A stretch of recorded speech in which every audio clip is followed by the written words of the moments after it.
Here to explain why this is no laughing matter, House Minority Whip Steve Scalise. Congressman, everybody knows who watches this program and Fox, you nearly lost your life to a would-be assassin. So what's your response here? Did the state senator acquit himself well in his apologetic comments? Well, Laura, it's good to be back with you. And yeah, I'm glad the senator at least owned up, took ownership, and said that it was wrong. And what disappoints me is that you don't see any kind of outrage from the left. You don't see any of our presidential candidates on the left, all the many far-left socialists that are fighting to see who's going to be able to go up against Donald Trump and spewing all this hatred against Donald Trump. You don't see any of them denouncing it. And that's really where it should start. The leadership at the top of the Democratic Party has been noticeably silent. And I think that's really the big takeaway from this is that they're encouraging it, they're okay with it, and it's dangerous. It needs to stop.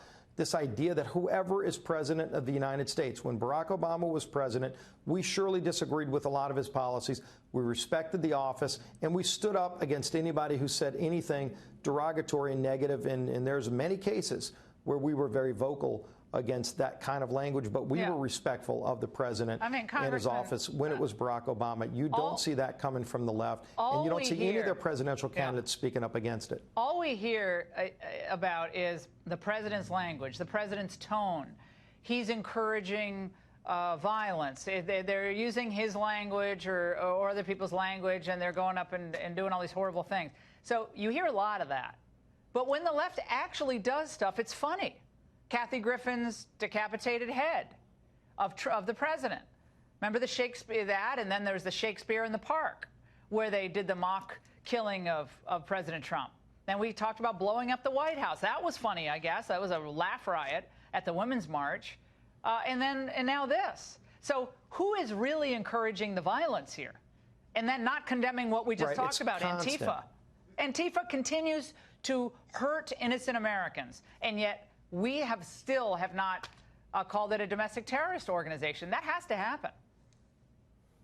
And I think we're getting closer to that. And frankly, we need to step up wherever it's coming from. If it's white supremacists, if it's far leftist, it's wrong either way. You don't see the left condemning it.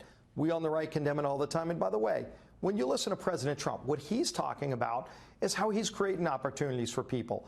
All of those people, forgotten men and women in any community in our country, when he says we have the lowest unemployment amongst African Americans in the history of our country, and at the State of the Union you see all of these Democrats sitting down and we're standing up and applauding it, it tells you Donald Trump's been the one out there fighting for those forgotten men and women, regardless of their party, regardless of who they vote for. He's fighting for them. He's rebuilding our middle class. And I think what you're seeing from the left is more and more this disrespect, the degradation, and they're literally dragging up this anti-inflammatory, violent kind of rhetoric, and it's got dangerous consequences. I want to play something that was said tonight on CNN by a liberal guest, frequent contributor on CNN, or guest on CNN, Angela Rye. Watch. The greatest terrorist group in this country are white men who think like you. That is the greatest terrorist threat in this country. You're absolutely right. The greatest terrorist threat in the country, white men, goes with the point I was making. They cling to the racial narrative, recession narrative, Russian narrative, but that's where we're going with this language, Congressman. Final thought. You know, their drumbeat of everything is racist, everything is, people are getting tired of that. They want to see problems solved. They want to see people fighting for them, and Donald Trump is fighting for them. All they're doing is trying to accuse him. Look, when you see this talking down of the economy like you were talking about earlier, Barack Obama would blame George Bush for his whole 8 years of his presidency. You don't hear Donald Trump going, I inherited this. And by the way, Donald Trump inherited a dismal economy, 8 straight years, every single quarter, less than 2% growth. He doesn't go talking about that. He talks about what he's going to do to help hardworking taxpayers, these families that make up our country, the people that were left behind. He's creating opportunities. He's rebuilding our middle class, and it's helping everybody, whether you're Hispanic, African American, Asian. Everybody has a chance at the American dream again. Congressman, do you think the Democrats are cheering for a recession, some of them at least?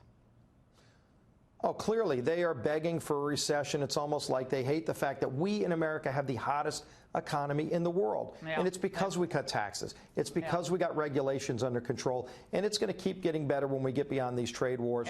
We should pass USMCA, by the way, Laura. Well, and the only reason that hasn't happened is Nancy Pelosi hasn't brought it back. Yeah, they're blocking progress on trade. The trade war is happening on the Democrats against USMCA. Great point, Congressman. Thank you so much.